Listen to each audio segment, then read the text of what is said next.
Outside, the autumn rain came down slowly. My family had owned the expansive estate known as Harrison Manor for 3 generations. As my brothers, James and William, squabbled over who would receive which portion of the family fortune, I sat in my father's study and watched drips trace patterns down the leaded glass windows. James ran his hand through his well-combed hair and proclaimed, "The summer house in Martha's Vineyard is obviously mine." Being the oldest at 35, he had always expected to get the majority of the inheritance. William, who was 2 years younger, sneered, "You don't often come. With my family, I'm there throughout the year." I kept quiet as my fingertips traced Dad's old chair's faded leather. I was the youngest, at 28, and the least deserving in their opinion. Instead of staying to learn the family business, Elizabeth Harrison, the daughter who had decided to pursue a career in business rather than law or medicine, had left home to pursue her own interests. If only they were aware. "Lizzie," James said, turning to me and grinning patronizingly, "you can have the Vermont cottage. It's charming and ideal for your way of life. Perhaps worth a small portion of the main estate, the cottage in Vermont was the smallest of our family's assets." Recalling the talk I'd had with Dad in this exact room 3 years prior, I suppressed a smile. From the doorway came Mrs. Collins, the assistant to our family lawyer. "The video conference is ready." I looked at my watch. 2:55 p.m. exactly on time. As the enormous screen on the study wall flickered to life, Margaret Collins, our family's attorney for the previous 20 years, came into view. Her demeanor was neutral and professional, and her silver hair was styled flawlessly. She started off by saying, "Good afternoon, Harrison family. As you know, we're here to discuss the distribution of your father's estate following his passing last month." They claimed that Dad had passed away quietly while he was sleeping. He had winked at me over dinner the week before, which was the last time I had seen him. "We keep our secret protected." Now, Margaret said, "I understand you've all had a chance to review the preliminary documents I sent last week." James gave an enthusiastic nod. "Yes, and I have some questions about the distribution percentages." "Those documents were just procedural," Margaret interrupted. "Your father gave you very clear instructions on how to conduct this meeting." William scowled. "What are you saying?" "The will is simple. He will divide the estate among his children." "That's partially correct." Margaret rearranged a few documents. "But first, we need to address the matter of Harrison Global Enterprises." Oh, it arrived. I straightened my posture and observed my brother's responses. "What about the company?"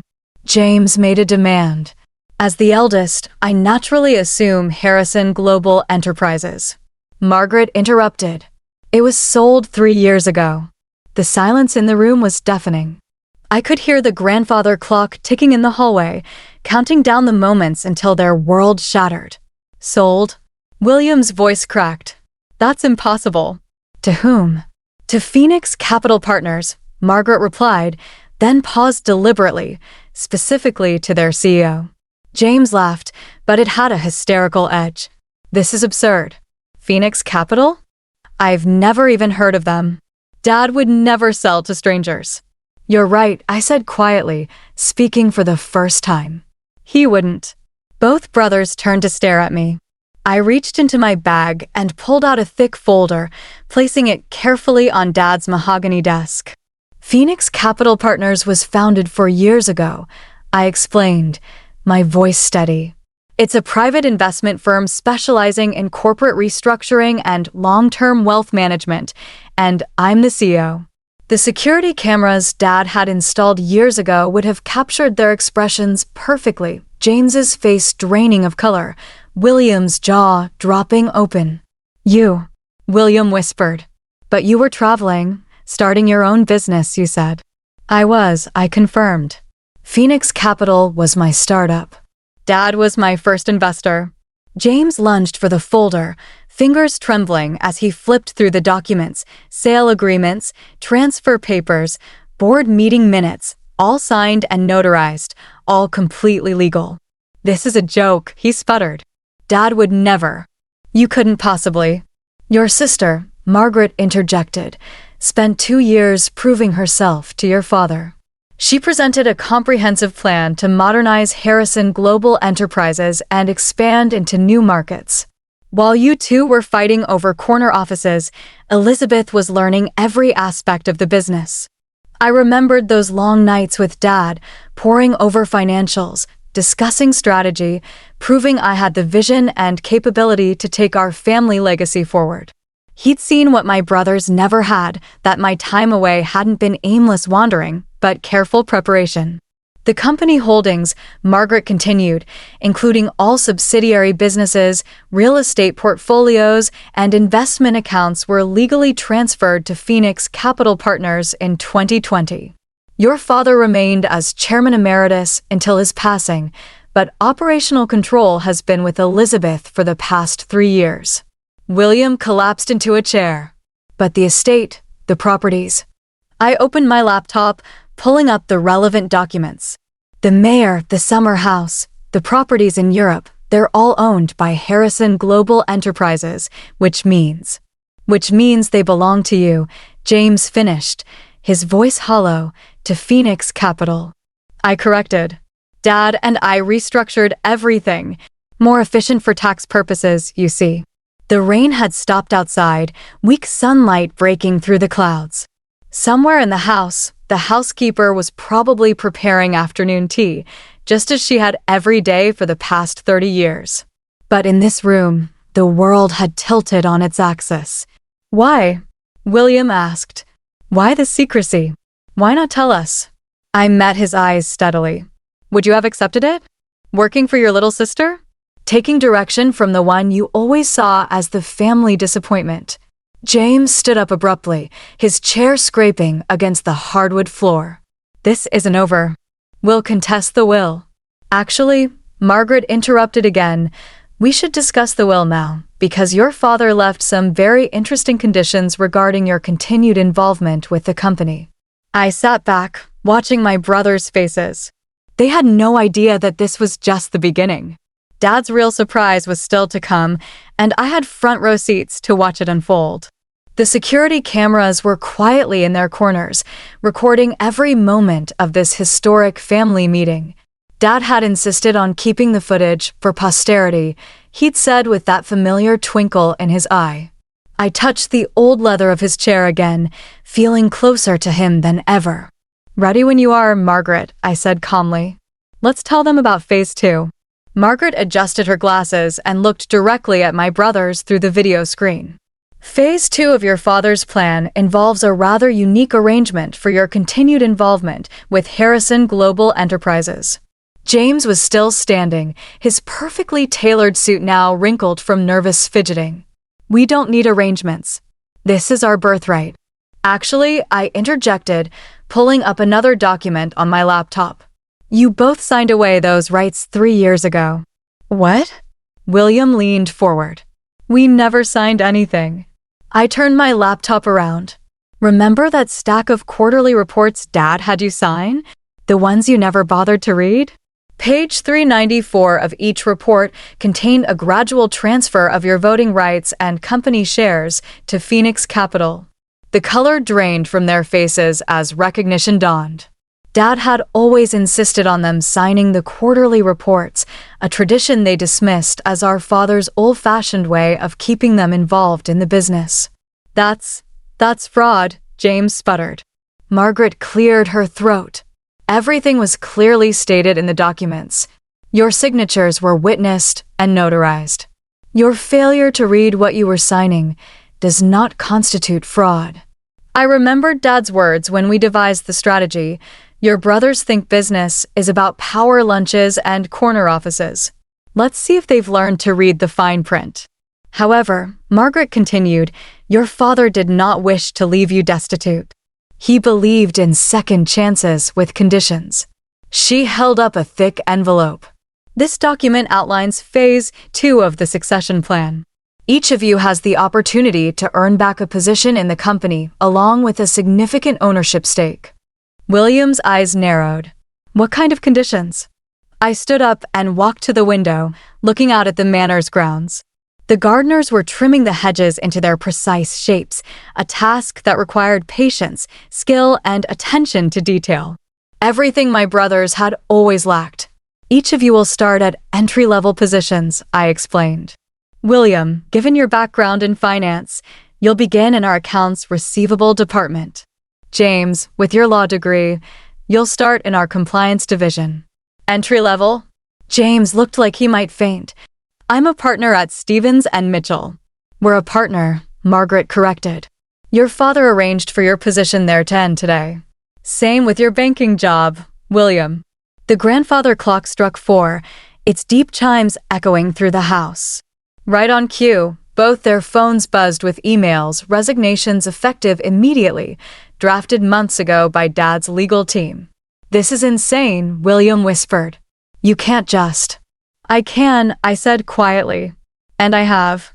But unlike you two, I'm offering a genuine opportunity. Prove yourselves over the next 2 years, learn the business from the ground up, and you can earn back your places in the company. And if we refuse?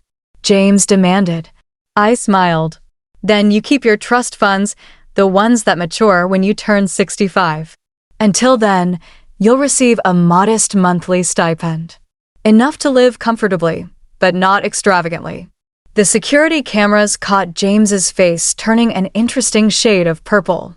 He had just bought a new yacht, I recalled, probably with credit, counting on his inheritance to cover it. There's more, Margaret added. Your father left personal letters for each of you. Elizabeth, would you? I opened Dad's desk drawer and pulled out 2 sealed envelopes. My brothers took them with trembling hands. As they read, I watched their expressions change. Dad had always known exactly what to say to each of us. I'd read my letter the day after he died, words of pride, trust, and subtle guidance for the challenges ahead. William finished first, sinking deeper into his chair.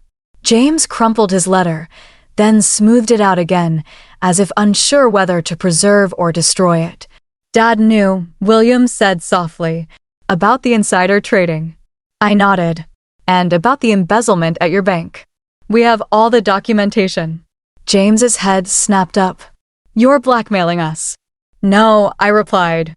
I'm offering you protection. Accept the positions.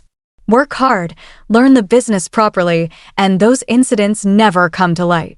Refuse, and, well, I shrugged. Phoenix Capital has a strict policy about reporting financial misconduct. The room fell silent except for the faint sound of the gardeners outside. I could almost hear Dad's voice. Power isn't about having the biggest stick, Lizzie. It's about knowing when and how to use it. How long? William asked. How long have you been planning this? I sat back in Dad's chair, feeling its familiar comfort.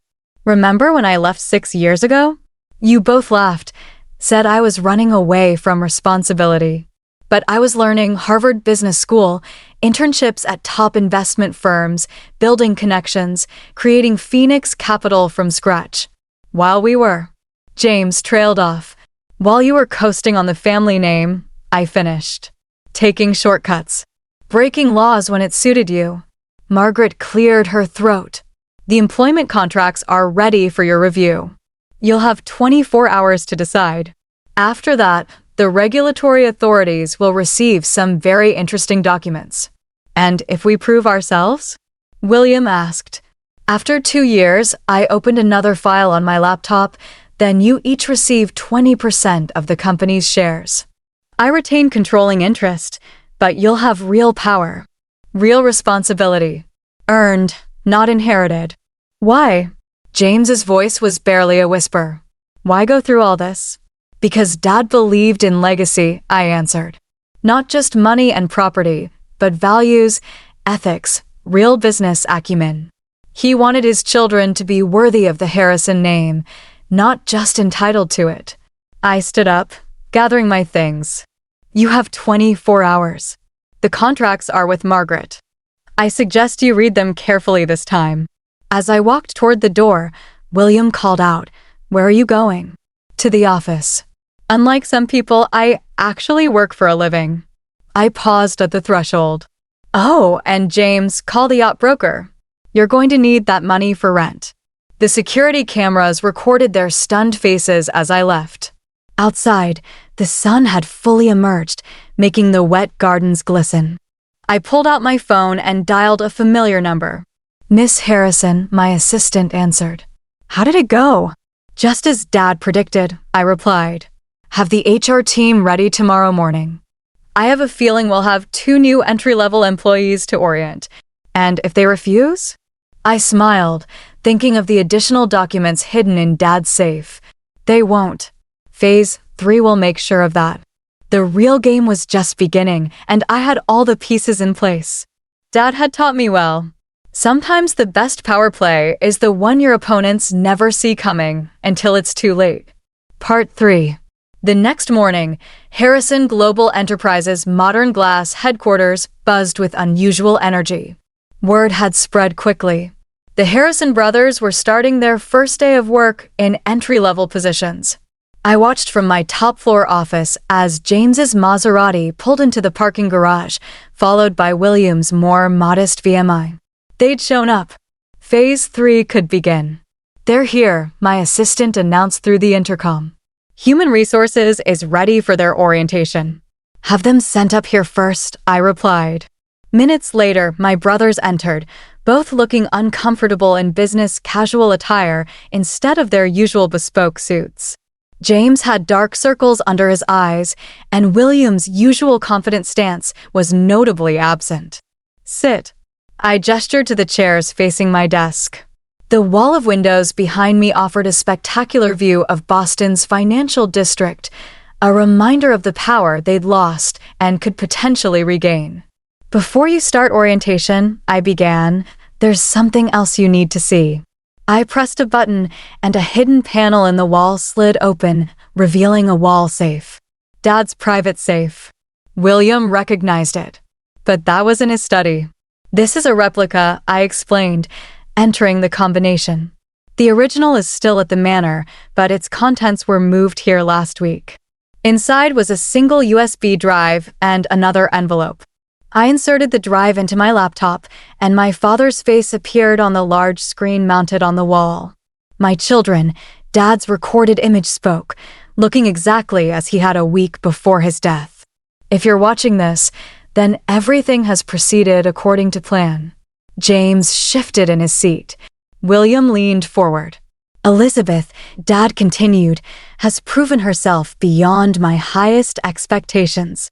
But this was never just about finding a successor. It was about saving our family. The camera panned to show documents spread across his desk. "James, William, I know about everything, the insider trading, the embezzlement, the attempts to undermine your sister when she tried to introduce modern practices to our company." My brothers paled. There was more they hadn't told me clearly. "But I also remember you as children. William, who cried when his pet fish died and insisted on a proper funeral. James, who gave his allowance to a homeless man and tried to hide it from us. You weren't always driven by greed and entitlement." Dad's eyes seemed to stare directly at them through the screen. "That's why I agreed to Elizabeth's plan. Not just to protect our company, but to save you both." "Your plan?" William turned to me. I nodded. Phase 3 was my idea. Dad modified it, but the core concept was mine. On screen, Dad held up a familiar document. "This is the real inheritance document. Elizabeth doesn't just control the company. She controls your futures, but not as a punishment, as an opportunity." He smiled sadly. "Your sister understands something you both forgot. True wealth isn't in bank accounts or property deeds. It's in the relationships we build, the trust we earn, and the legacy we leave." James wiped his eyes quickly. William stared at his hands. "So, here's the final twist," Dad continued. "Elizabeth has full discretion over your employment conditions. She can modify them, accelerate them, or terminate them. But there's one condition even she can't change." I opened the envelope from the safe and spread out the contents.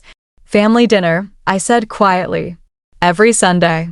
Mandatory attendance. No business talk allowed." Because Dad's recording continued. you need to remember how to be a family again. Elizabeth will lead the company, but she needs her brothers, not as employees, but as family." The screen went dark. In the silence that followed, I could hear the faint hum of the office air conditioning and the distant sound of traffic below. "There's more," I said, pulling out final documents. "If you successfully complete 1 year, not 2, of genuine effort in your positions, you'll each receive 15% of company shares. Another 10% will be held in trust for your children." "Our children?" William looked confused. "Your future children," I clarified. Dad believed in planning ahead. Way ahead. James stood up and walked to the window, his reflection ghost-like against the bright morning sky.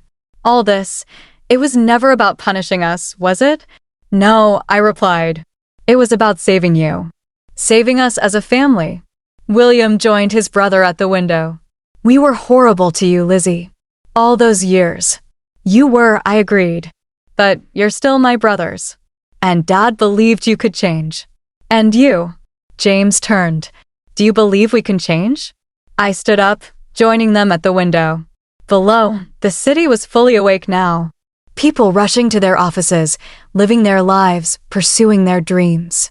"I believe," I said carefully, "that this company needs more than just my vision. It needs your legal expertise, James, properly applied this time, and your financial acumen, William, used for growth, not personal gain. But first," I continued, "we need to rebuild trust, starting with Sunday dinner." "Where?" William asked. "The manor." I smiled. "My place. I make a mean lasagna.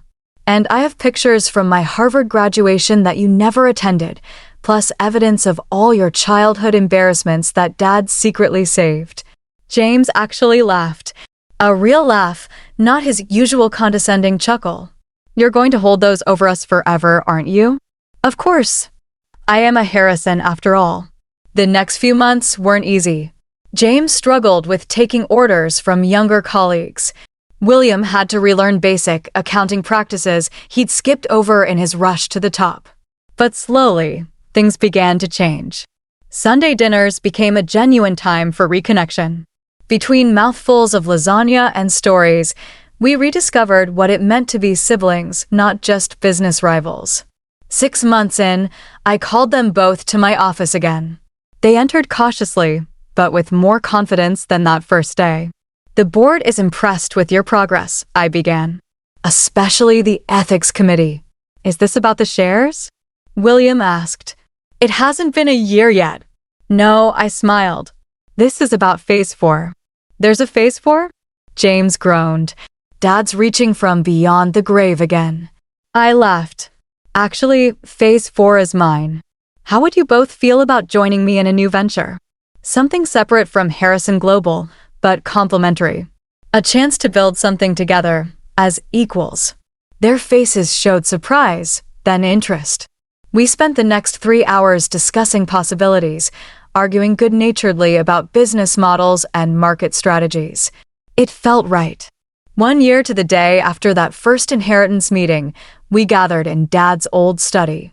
The security cameras were still there, silent witnesses to our family's transformation. "I have something to show you," I said, pulling up the footage from that dramatic first meeting. We watched our past selves, barely recognizing the entitled, angry men and the defensive, prepared woman we'd been. "We were such idiots," William mused. "Were," James quipped, earning a playful punch from our brother. I looked at them, really looked at them. James had lost the arrogant edge to his smile. William's eyes had regained the kindness I remembered from our childhood. And I'd gained something too, brothers I could trust, not just with business, but with my life. "Dad would be proud," I said softly. "Of all of us." The security cameras were quietly recording this moment too, but we didn't need recordings anymore to remember who we were or what we meant to each other. We were Harrisons, not just in name or inheritance, but in spirit. And that, as Dad had known all along, was worth more than any estate.